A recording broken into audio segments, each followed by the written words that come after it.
So welcome to We Figure This Out. In this little series of videos, we're going to talk about things we sell in a store that we may not know a lot about and you may not know a lot about. So together, we're going to figure it out through research and trial and error.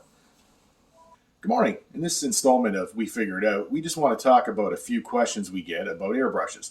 This installment is inspired by questions that were asked in the store to ourselves by customers. And in some cases, we didn't have clear answers for them. So what did we do? We figured it out. We went online and sought answers. So the first question we had last week involved Iwata Revolution airbrushes. Okay, as you can see, this is an HP CR. This is an HP CR3. The brushes look identical.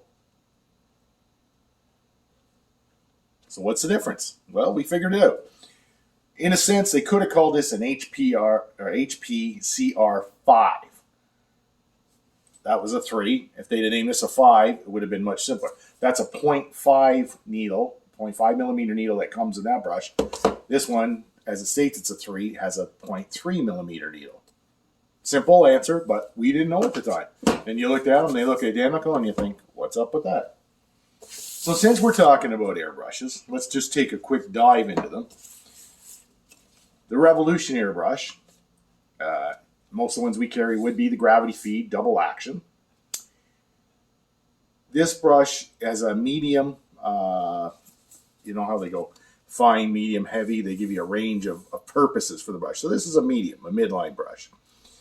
What it has going on is it has those very fine screw-in needle tips. Okay, really small, and you have a little wrench to put them on. Okay, the Revolution uses that. So what's the difference between a Revolution and an Eclipse? Well, the Eclipse airbrush, also gravity feed double action. What we have going on here is, if you're familiar with some of the current Badger brushes, and the Posh has been forever, they have a cone. So when you screw off your head of your airbrush, okay, under there, instead of being that little tip like it's on the Revolution, you've got an actual cone that just pops right off. Really simple to change and clean. I don't think they're as finely machined, and they don't go down as fine as the 0.3s, the 0.2s, and whatnot. But it is a brush that you can clean very quickly and get back up with a new color. It also allows you to have a bigger range. See, it has a bigger range of spraying abilities, whereas the other one was right in the middle. This one has a far range depending on the size of the cone and the needle you pair it with. So this could be for bigger jobs and whatnot.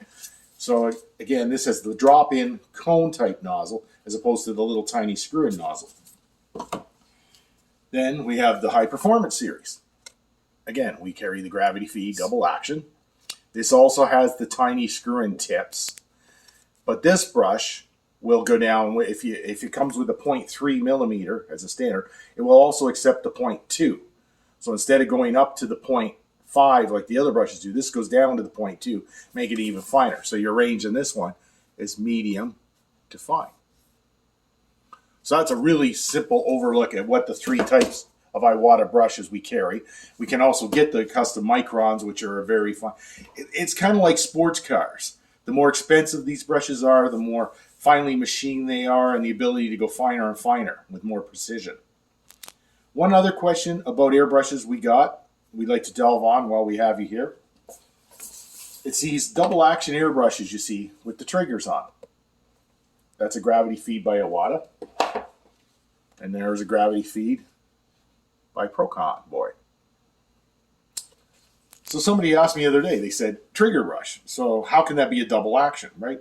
Because a double action, you push down for air, you pull back for paint. Hence, double action.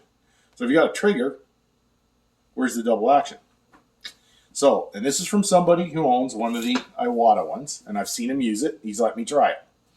So what happens is you pull back the trigger, and it does air. And you feel a slight bump or a stop.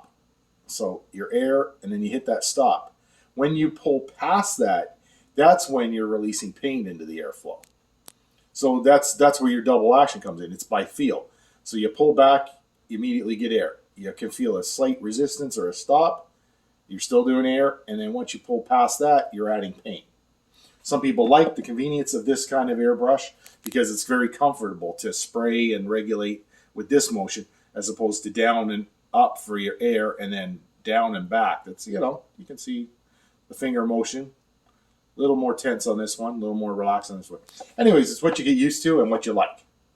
So I hope that cleared up a few of your questions. It cleared up some of ours.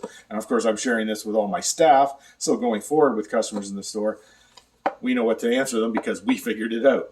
Thanks for joining us today. Tell us your experiences, what you like or don't like about these products. And please give us ideas about the kind of topics you'd like to see on this. Because if we all share knowledge, we're all better modelers for it. Thanks for watching.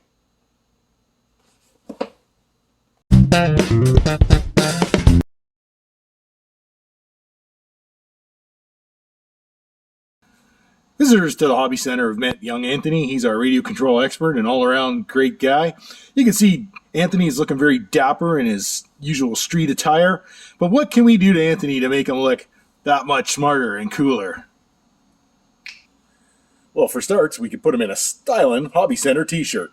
They've been available for some time. Quality cotton t-shirt in black with our fashionable logo on it. But what can we do to make this even better? We can also add our new fashionable Hobby Center hats that we just had made. They are fully embroidered black hats with an adjustable strap on the back, and they look great. These items are available online in our store.